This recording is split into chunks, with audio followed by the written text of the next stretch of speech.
Welcome to another episode of the Nintendo Powercast. I'm your host, N64 Josh, and we're going to just jump right into the news. We've got a handful of news stories just to look at real quick, and then we are going to camp on one particular story, which is Nintendo versus Sony. What happened back in the day, and why are we talking about it now?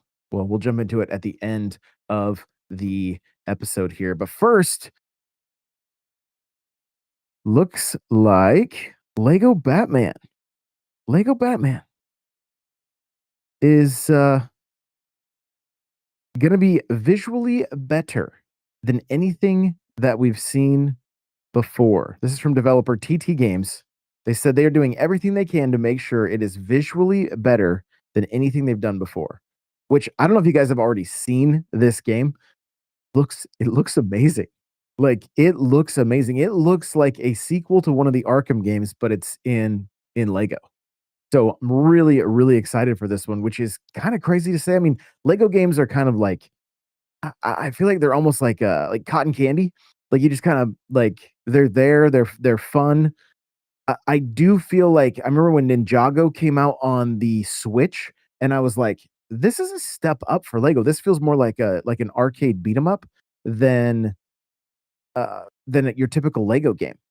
Star Wars with a little more like your typical Lego game, but there's potential there. So I see that Gaming Otter is here over hanging out on X. Thank you so much for stopping by. We got a few other people jumping into the live stream, so welcome on in everybody.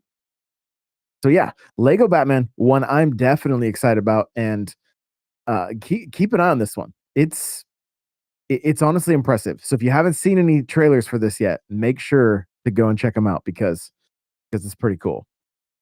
Okay, Pokemon. Pokemon has been in the news for not the greatest reasons today, and I don't know. Some of the stuff is a huge bummer. Is a huge bummer in my mind. Uh, this is a PSA from Nintendo Life. It says Pokemon Legends ZA is already being data mined. Watch out for spoilers. Secrets from the game reportedly leaked online. So this is a bummer. We got just a couple days before this game releases, and we're having to deal with this stuff. And it is so unfortunate. Like so unfortunate. And unfortunately, it gets even worse for Pokemon. The leaks are just out of control right now. And you hate to see it. It's not it takes the fun out of so many things in my mind. So I'm not a huge fan of this. Just taking a quick peek at the article. It says according to IGN, there's evidence of early copies filtering out into the wild, which has reportedly led to details about the game leaking online. Without going into specifics, there's word of even more new Mega Pokemon. This might not be the biggest surprise, considering the Pokemon Company has already revealed multiple new Mega Evolutions.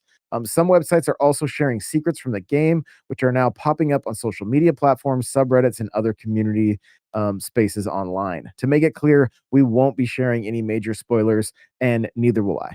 That's just not, to me, it just takes the fun out of this stuff. It leaks, spoilers, it's not it. It's not it. So I see Goto Tennis here hanging out. What's going on? Welcome on in. Good to see you. So, if you're on a lot, if you're on social media a lot, make sure to mute Pokemon, use those tools to mute as many words as possible if you don't want to see spoilers and whatnot, because they are out there in the wild, and that is just no fun. No fun at all. So be be very aware that they are there. According to Nintendo Life, Avatar: The Last Airbender is getting its very own Switch 2 fighter next year, which is pretty cool. Just a little blurb about the game. It says 12 playable characters at launch, with many more released via season model. Selectable support characters influence your fighting style and grant special moves. Unique flow system with movement centric gameplay. Single player campaign with original narrative. Combo trials gallery mode, and best in class netcode and crossplay. Ashley asks, "Are you console warring?" No, no, never. Never. The thumbnail I know says Nintendo versus PlayStation. There's a reason for it. It's in the news. It's in the news, and we're gonna take a look at the history. So, you will never hear me console warring. I am a fan of all of it. I will poke fun and definitely make fun of people that do console war, and I may say some things periodically uh to poke the bear, if you will, but that's only just because I like to have fun with it. So, anyway, the screenshots for the Avatar game look cell shaded, looks a lot like the cartoon, and looks pretty cool. So, if you are a fan of that series and you want to take a look at the fighting game, it is going to be. I'm seeing it looks like summer of 2026. So, if you're a fan of fighting games and a fan of Avatar, definitely something to check out. I want to make sure it's looking like I don't know if I saw a. I want to see if I saw a different release date for like Steam or something, but I don't think that is the case. Um, so anyway, moving right along here. Uh, Takahashi Izuka explains why Sonic Racing Cross World has been delayed on Switch 2. And this is again Nintendo Life article. It says Sonic Racing Cross Worlds is out now on Switch with suboptimal performance, and it's true. When I first played the demo, it was on Switch. Was not a huge fan. Was not a huge fan. Many fans are eagerly awaiting its eventual release on Switch 2. In a new interview with Traxion series producer Takahashi Izuka explained why the game needed more time before launching on the Switch 2. And his reasoning was pretty much in line with what you would expect. Supposedly, the Switch 2's launch date of the 5th of June meant the development team needed simply more time to optimize the game properly. We wanted to release the Switch 2 version at the same time as other platforms, but because the console's release date was later, we wanted to make sure we could provide a game that optimized the new console. Nevertheless, Izuka stresses that the game will achieve content parity with other platforms, including the Switch. One reason for this was the cross-play capability, with Izuka stating it's important for people to get the same level of experience no matter what console they are using. It has not been confirmed whether Crossworlds will max out at 4K resolution on Switch 2, but we're expecting 60 FPS gameplay at very least. Only time will tell, but hopefully we won't have to wait too much longer see exactly how the game runs on Nintendo's console. Now, I downloaded this game on Xbox Series X, the demo, just to give it a go. I wanted to give it a fair shake outside of what the Switch version demo that I played on my Switch 2 because it really was not it wasn't super fantastic. And so I really wanted to give it a go. Still wasn't for me. You guys have heard me talk about it on here before. I'm just like Mario Kart has got its hooks in me bad, like so bad, and I'm absolutely loving Mario Kart even more. I have just started getting into the competitive side of things. It's a slow start for me, but I am having a lot of fun with the game, and I just was not getting that feeling from Sonic Racing Cross Worlds. That being said, I know a lot of people love it, and that is fantastic. And like I have said before, I hope Nintendo takes a few pages out of the book of Crossworlds and utilizes that with like warp pipes or something else because there are some cool ideas that Nintendo could pull off with Mario Kart World or potentially the next Mario Kart game way down the road. But I would love to see World just get some of these updates and continue to be built upon so that it ends up being just that complete package. So we are eagerly waiting for the Switch 2 version of Sonic Cross Worlds, but we do not have a date at this time. Speaking of Crossworlds, though, the first premium DLC pack is now available, and honestly, I'm a little bit jealous.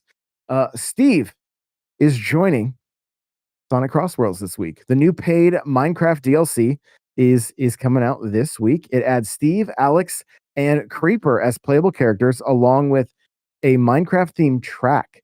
Sega's also released a new trailer showcasing the new content. The Sonic YouTube channel hosted a special live stream to celebrate the DLC release as well. So if you want to go and check all of that stuff out, it is available on YouTube. or head on over to Nintendo Life where I'm at right now, and you can get all the details as well. Taking a look at some of the other packs coming out: SpongeBob, Pac-Man, Mega Man, Teenage Mutant Ninja Turtles, and Avatar Legends. The Switch 2 edition of the game is also on the way, but we don't have a release date yet, which we just talked about. So that was just from the article there. Super cool to see. This is like this is giving me Smash vibes, right? Like when we would get the fighter pass and we would see the different fighters coming out. Like this kind of stuff is exciting. Having a roadmap like this is very exciting. And I want Mario Kart to have something similar. Like Sonic is doing some things that I wish Mario Kart was doing also. I love seeing this. I I also think it is hilarious to see Minecraft interacting, like Minecraft characters, like interacting in games that are not just the pixel style that Minecraft is. I think it's so funny. Steve to me is one of the most disrespectful characters in Smash. It feels like he is not paying attention to you whatsoever, that he's just focused on mining, and I have a feeling it's gonna be very similar when it comes to his racing in Sonic Racing Cross Worlds. There's a tweet from Sonic Racing Cross Worlds that shows, Steve, the Creeper, and Alex, and the cart, they're just in their cart. There's n It's not like they try to convert it into some fancy go-kart or, crazy car. Nah, just the minecart. Straight up minecart. Like, couldn't be more plain, couldn't be more boring, but honestly, I think it's amazing. I think it's pretty funny. So, there you go. That is gonna be launching this week. Notorious group Crimson Collective claims to have hacked Nintendo. It's again from Nintendo Life, and it says its legitimacy is unproven. Nintendo is known to be extremely, litigious when it comes to protecting its intellectual property, but the company may have quite the battle on its hands if recent claims are proven to be legitimate. Hacking group Crimson Collective has claims they have breached Nintendo in what may be one of the most high-profile hacks in quite some time. The group has included an alleged screenshot as proof of its actions, which include a bunch of folders related to production assets, admin, previews, and more at Nintendo. Yeah. Yeah. So it says at the time of writing, Nintendo itself has not issued a statement on the alleged attack, so it's difficult to ascertain the legitimacy of these claims for the time being. We've reached out for comment. We will update you if we hear back. And again, this is from Nintendo Life. And yeah, I don't quite understand the reasoning. I don't know why. I don't know why people do this. I I don't get it.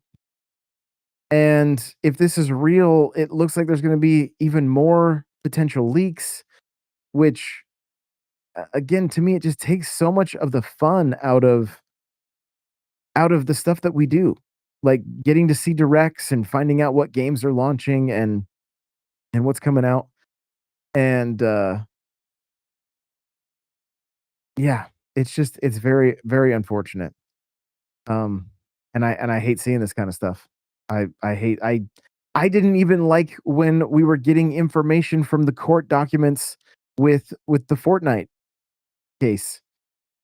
I don't I It's like that kind of stuff is not meant for the public eye, and there's reasons that we don't hear about it or see it. And so I'm completely okay not not knowing and not having all of these details, and then we can find out what they want to release when they want to release it, and that's enjoyable to me. That's what makes it the most fun. So, really kind of a bummer seeing this kind of stuff. I'm not a fan at all. Assassin's Creed Shadows Switch 2 rating spotted online.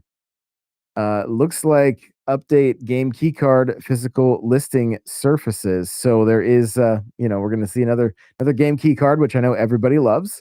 But after a rating in April and comments from Ubisoft's CEO about some new versions of Assassin's Creed Shadows in July, a physical Switch 2 game keycard listing has now been spotted on a French retailer website, and you can take a look at the box art.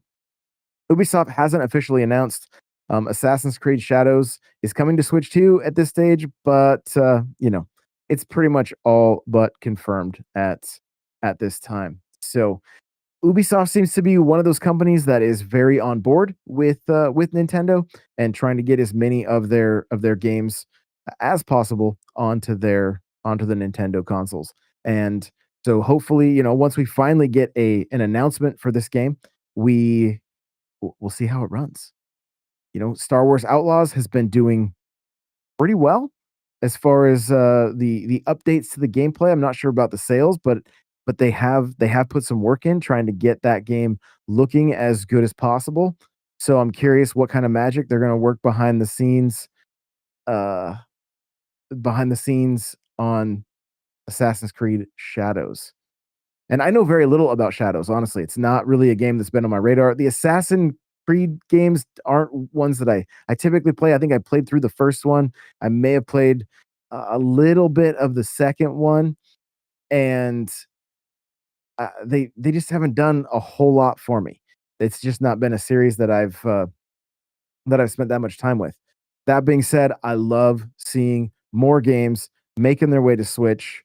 It's just all about making sure that they are optimized well, that they run well, and that is a good spot for people to play if that is the only way they can play these games, a and if they wanna play them handheld, of course. So, excited to see that Assassin's Creed is making its way to Switch too. Now, we are going to switch over into our main headline, which is Nintendo versus PlayStation. Here we go.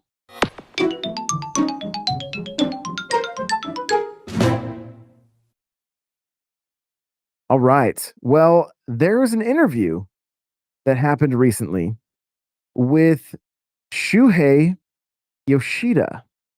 And his quote is says Nintendo helped create its biggest rival, which is very true.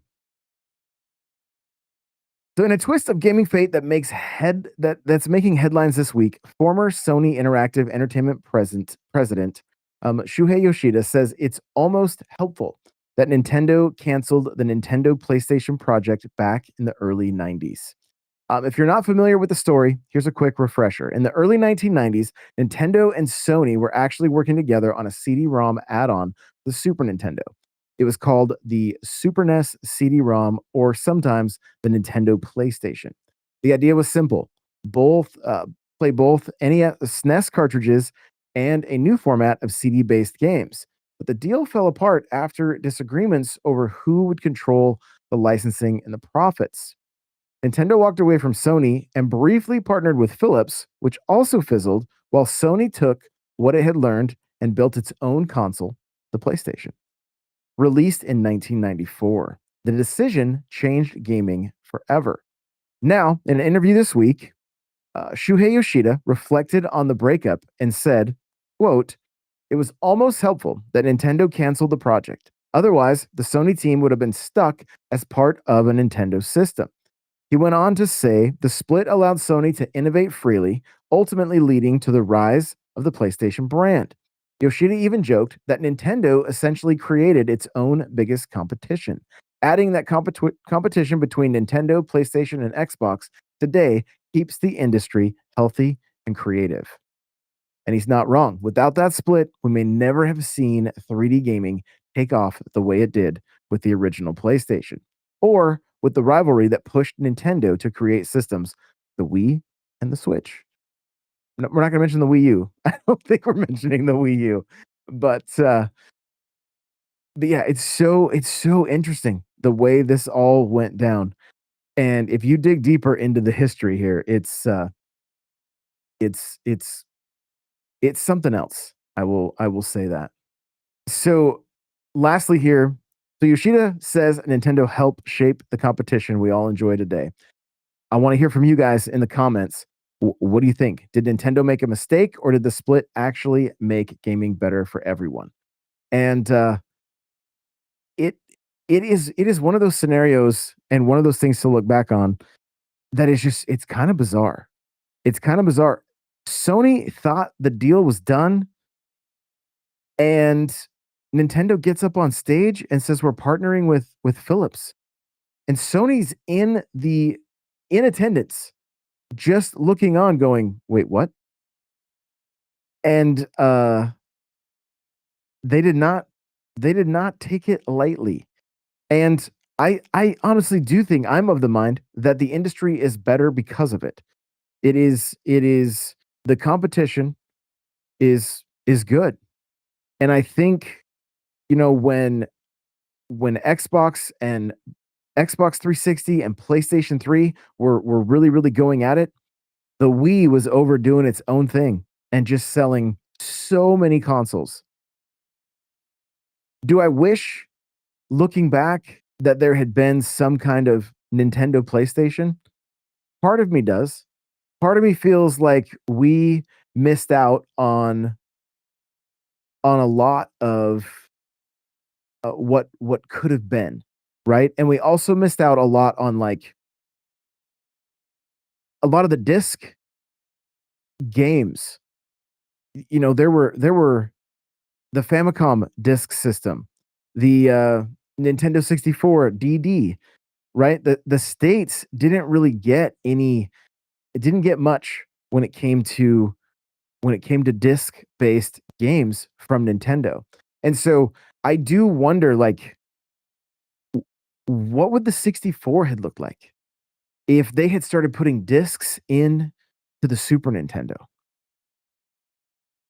We can look over at another company that was, getting into adding so many different components onto their 16-bit system.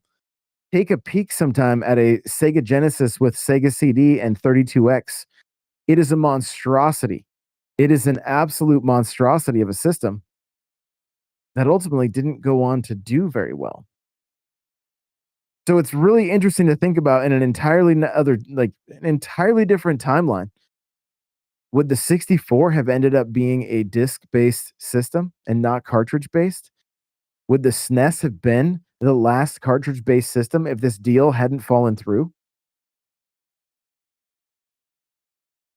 Would we have essentially gone from the Super Nintendo to the GameCube? And if you think about a system, like the PlayStation and the 64, like, would Nintendo have gone all the way up to 64 bits, or would they have done like Sony did and just stayed 32 bits? And then what happens with all those other with all that IP? You've got you've got games like Final Fantasy, the Crash games. There's a lot there. There's a lot of history. Where would they all have ended up? It's kind of fun to sit and think about that and pick that apart because, like, we really have no idea. We really have no clue. But the history of Nintendo and PlayStation is something that is kind of crazy when you look back on it. And I believe the guy's name was Olaf Olafsson, and he sat in the audience and he was not happy. And he was like, "Okay, you guys are gonna pay." Like, it definitely motivated him to make sure that, Sony got into the console market and made a name for themselves. And a lot of it had to do with what went down that day with Nintendo, Sony, and Philips. And, Philips, what's kind of interesting is that deal went on to, help Philips put out Nintendo's IP on their CDI console. But those games were not well received, and they were not well made. But that was part of the deal that was made, is that they would have access to some of Nintendo's IP. And it didn't really turn out very well for them either. So, very interesting time in gaming back then. If you get a chance to watch something like Console Wars on Paramount Plus, do take the time and do that. It is so intriguing, just so intriguing learning about these different deals that should have happened and didn't, and the way they were just you would assume they would all be handled very professionally, not Sony finding out from the stage that Nintendo's not partnering with them, but partnering with Philips instead. Like, I want like I want to know what happened behind the scenes for that to go down, for them to be so uh, almost petty, if you will. And the fact that they were led on up until the point that the announcement came and they weren't the partner any longer. Very strange. To me, it is super, super strange, but also very interesting. And it changed the trajectory for gaming at that moment. That moment was pivotal because it literally was the birth of the PlayStation at that point. And you know, like they were saying, competition is it in the industry keeps things healthy and creative. It's just right now in the industry, it's such a strange place. Such a strange place. So, we'll just have to wait and see what the future holds there, but kinda cool to take a little trip down memory lane and look back at Nintendo, at PlayStation, and, the way this deal was literally the birth of Sony PlayStation. I just wanna thank you guys so much for watching. Thank you for being here live with me. I really do appreciate you, and, we will see you all in the next one. Remember, play it loud.